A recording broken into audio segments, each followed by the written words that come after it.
We do start here on the Plus with some breaking news. Police on the scene of a reported robbery down in South Nashville. News Channel 5's Alexandra Cohen just got to that scene. It's Packard Drive, we understand. And what have you been told, Alexandra?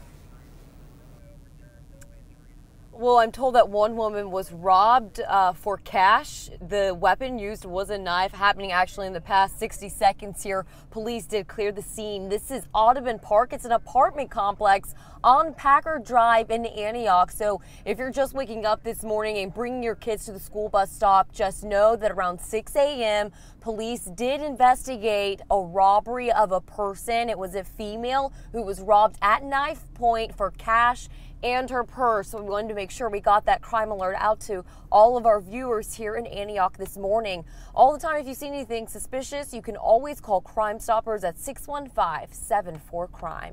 Reporting in Live Drive, Alexandra Cohen, News Channel 5. Alexandra, thank you. More breaking news now. 2 women are in the hospital after being shot late last night in North Nashville, and the gunman still out there this morning. News Channel 5's Dan Kennedy at Vanderbilt Hospital for us. And Dan, how are these victims today? The doctors are optimistic that they're going to survive their injuries, Amy. They were both shot in the legs. It's unclear how many times each woman was shot, but this morning they're behind me at the hospital. Normally detectives be inside interviewing the victims of crime, but I'm told in this particular case, both victims are not cooperating with this police investigation. The shooting happened about 11 o'clock last night on 16th Avenue North and Buchanan Street over in North Nashville. Police arrived on the scene there at that corner market is where the crime scene was set up most of the evening.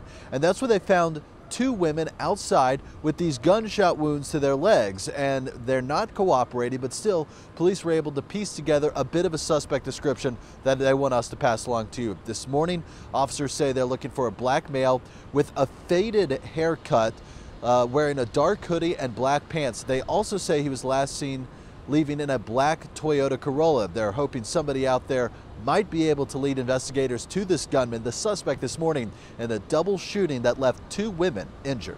Reporting live this morning from Vanderbilt, Dan Kennedy, News Channel 5. A fire rips through a Clarksville home and has killed more than 24 animals. Firefighters pulled 27 deceased dogs from the burning home on Digert Court yesterday. They were able to save about 16 of them. We're told the homeowners were running a canine training program out of their home. The home is not a total loss, but the homeowners can't live there right now. No word on what caused the fire this morning. All right, some developing news now out of Montgomery County. You've got to listen to this one. A man waking up in jail. He's accused of leading police on a high-speed chase. The Leaf Chronicle reporting the driver was illegally parked in the commercial section of a rest stop. Okay, here's where it gets really weird. A Tennessee Highway Patrol trooper goes up to say, "You've got to move." That's when the suspect, we're told, pulled a water balloon out of his bra, and threw it at the trooper.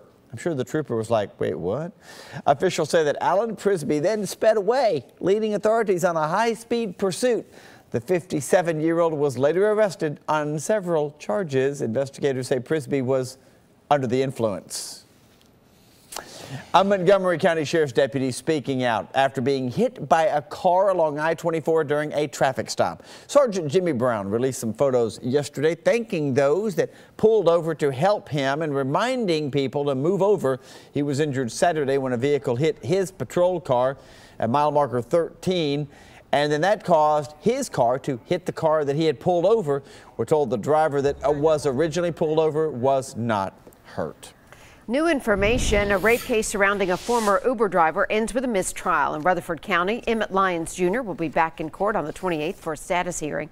The Daily News Journal reports Lyon requested to postpone the trial so an expert can be found to testify about the alleged victim's mental health. The jury selection process is expected to begin again in June. Lyons was working for Uber back in 2015 when he was accused of raping a customer after she left a Halloween party. And another Vanderbilt rape trial is coming up in just a few weeks, and defendant Brandon Banks still has not accepted a plea deal. Banks and co-defendant Tip McKenzie are charged with raping an unconscious female in a Vanderbilt dorm 4 years ago. Since then, Brandon Vandenberg and Corey Beatty have been convicted. While Banks is free on bond, he's visiting college campuses, talking to college students about sexual assaults and making good choices. News Channel 5's legal analyst Nick Leonardo thinks he may be trying to help his case. and maybe trying to change, you know, the way people look at some of these issues that happen on college campuses. I think that could be helpful to him in negotiations with the district attorney's office, potentially. Most believe a plea deal is in the works for Banks and McKenzie, but that doesn't mean that they won't serve any prison time. Happening today, a new bus stop is coming to South Nashville. Woohoo!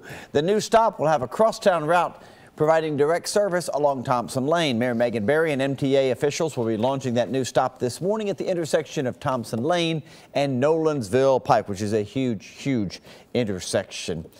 All right, how would you like to ride and enjoy a cocktail? Well, Metro Council will be meeting tonight on the agenda, second reading of that horse carriage alcohol ordinance we've told you about. It will allow people 21 and up to drink alcohol only in plastic or foam cups. Passengers would not be allowed to bring open containers on or off the carriages. That's kind of interesting, isn't it? Download the News Channel 5 app for updates. So those carriages are probably going to have like a cooler on board. I mean, if you can't, Yeah, you know. how do you do that? Yeah, interesting. All right, second reading tonight on that.